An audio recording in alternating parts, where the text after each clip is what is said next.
Hello friends, मेरा नाम है सोनिका। मैं स्वागत करती हूँ आपका मेरे चैनल पर। आज के इस वीडियो में मैं लेके आई हूँ आपके लिए एक बहुत ही प्रेरणादायक कहानी, भगवान कहाँ है। तो करते हैं स्टार्ट। भगवान कहाँ है। एक व्यापारी था।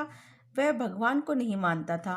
वह कहा करता था, लोग भगवान को इसलिए मानते हैं कि किसी ने उन्हें भगवान के बारे में बताया है। भगवान के बारे में कभी कुछ भी ना सुना होता तो शायद वे भगवान को कभी ना मानते। व्यापारी को एक पुत्र था। उसने स्कूल भेजने के बजाय उसे घर पर ही पढ़ाने का निश्चय किया। वह नहीं चाहता था कि उसके बेटे को भगवान के बारे में किसी से कोई जानकारी मिले। उसने अपने घर को और बगीचे के चारों ओर ऊंची ऊंची दीवार खिंचवा दी। उसने क्या किया, अपने घर और बगीचे के चारों ओर ऊंची ऊंची दीवार खिंचवा दी थी ताकि कोई उसको मिल ना सके। व्यापारी ने अपने पुत्र को खुद ही लिखना पढ़ना सिखाया। स्कूल में पढ़ाए जाने वाले सभी विषय उसने उसे घर पर ही पढ़ाए। इस प्रकार व्यापारी ने अपने बेटे को सब कुछ सिखाया, लेकिन भगवान के बारे में कभी कोई जानकारी नहीं दी। अपने बेटे के सामने वह कभी भगवान का नाम तक नहीं लेता था। उसके घर में कोई भी धार्मिक पुस्तक नहीं थी। व्यापारी ने उसे अन्य बच्चों से मिलने जुलने नहीं दिया, इसलिए उसे भगवान के बारे में कभी कोई जानकारी नहीं मिल सकी। ये देखिए, ये व्यापारी है, ये इसका पुत्र है। समय बीतते देर नहीं लगी। देखते देखते व्यापारी का बेटा अब 12 साल का हो गया था। एक दिन व्यापारी अपने बगीचे में टहल रहा था। तभी एकाएक उसे अपने पुत्र की आवाज़ सुनाई दी।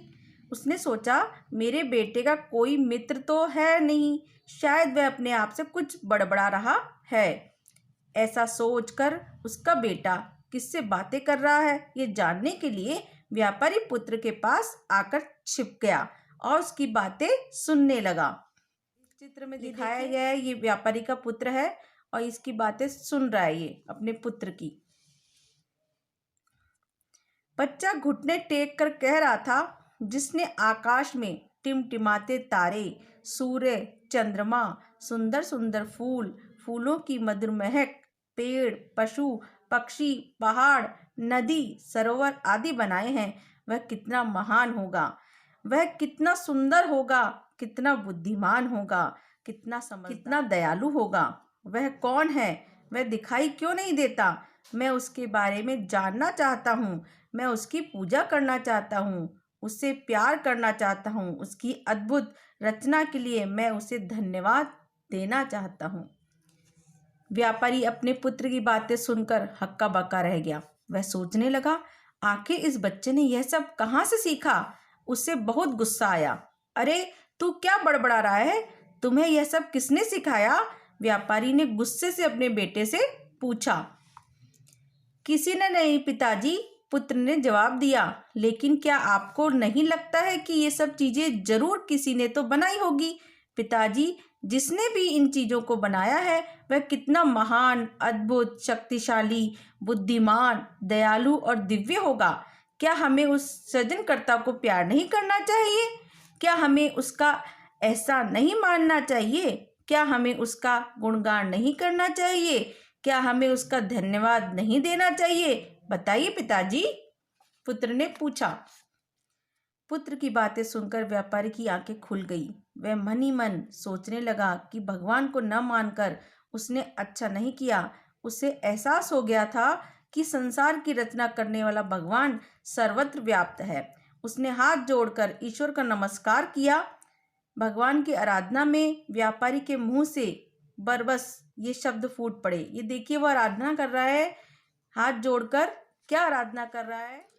मंदिर तेरा सकल जगत है, सुंदर है भगवान, पल पल तेरा दर्शन होता, देख रहा इंसान। नहीं पुजारी नहीं मूर्ति है, ना मंदिर में ताला है, तेरी महिमा गाते नभ में चंदा सूरज तारा है। तेरी सुंदरता का वर्णन करते कविगण सारे हैं, मंदिर में तू कहाँ छिपा है, खोजत बालक सारे हैं। तो इस कहानी से हमें क्या शिक्षा मिलती है। भगवान ने इस सृष्टि की रचना की है। ईश्वर सर्वव्यापी है। हमें ईश्वर का गुणगान करते रहना चाहिए और ईश्वर से बड़ा कोई नहीं है। इस प्रकार की कहानी आप अपने बच्चों को रात को सोते समय ज़रूर सुनाइए और आशा करती हूँ मेरी ये कहानी आपको पसंद आएगी। तो मेरी इस वीडियो को लाइक, शेयर, कमेंट्स ज़रूर करना और अगर आपने मेरे चैनल को सब्सक्राइब नहीं किया है तो सब्सक्राइब ज़रूर करना। मिलते हैं नेक्स्ट वीडियो के साथ। Okay, bye.